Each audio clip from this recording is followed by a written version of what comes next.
ഈ കഴിഞ്ഞ അടുത്തൊരു ദിവസം ഉണ്ടായ ഒരു സംഭവമാണ് കേട്ടോ. എൻ്റെ ഒരു ഫ്രണ്ടിന്റെ കല്യാണത്തിന് പോയപ്പോൾ അവർ ഒരു നമ്പറാണ് ആക്ച്വലി കാറ്ററിംഗ് ടീമിനോട് പറഞ്ഞത്. പക്ഷെ അവർ എക്സ്പെക്ട് ചെയ്തതിനേക്കാളും കൂടുതൽ ആൾക്കാർ അവിടെ വന്നു.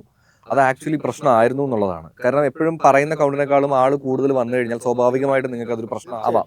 തീർച്ചയായിട്ടും പല ആളുകളും എന്ത് ചെയ്യുന്ന വെച്ചാൽ 500 പേർക്ക് പറഞ്ഞാൽ 600 രൂപ കഴിക്കില്ലേ, 1000 പേർക്ക് പറഞ്ഞാൽ 1500 രൂപ കഴിക്കില്ലേ, ഇങ്ങനെയൊക്കെ ഒരു ആന്റിസിപ്പേറ്റ് ചെയ്ത നമ്പേഴ്സ് പലരും വെച്ചേക്കാണ്.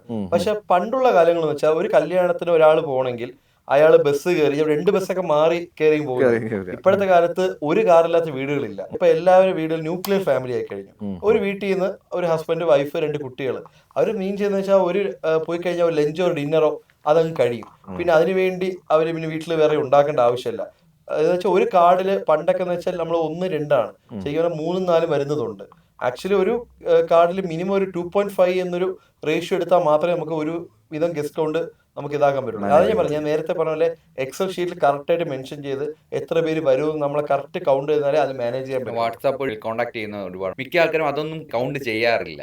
ലെറ്റർ വെച്ചായിരിക്കും ചിലപ്പോൾ കൗണ്ട് ചെയ്യുന്നത്. പക്ഷെ അതിൽ ഒരുപാട് ഡിഫറൻസ് ഉണ്ട്. നമുക്ക് അങ്ങനെ ഒരുപാട് സംഭവിച്ചിട്ടുണ്ടല്ലേ. പക്ഷേ അങ്ങനെ സിറ്റുവേഷൻ വരുമ്പോൾ എങ്ങനെ കൗണ്ടർ ചെയ്യാറ്? നമ്മളത് മുൻകൂട്ടി ഗസ്റ്റിനെ ഇൻഫോം ചെയ്തതിനു ശേഷം നമുക്ക് അത്രയും ടീമുണ്ട്. നമ്മുടെ ഷെഫുമാര് കിച്ചണിൽ നമുക്ക് ഒത്തിരി വർക്കേഴ്സ് ഉണ്ട്. നമ്മളത് ടൈമിംഗ് നോക്കിയിട്ട് നമ്മൾ മേക്ക് ചെയ്ത് കൊടുക്കാറുണ്ട്. കൊടുത്ത് നമ്മൾ ഒരുപാട് ഫംഗ്ഷൻസ് വിജയിപ്പിച്ചിട്ടുണ്ട്.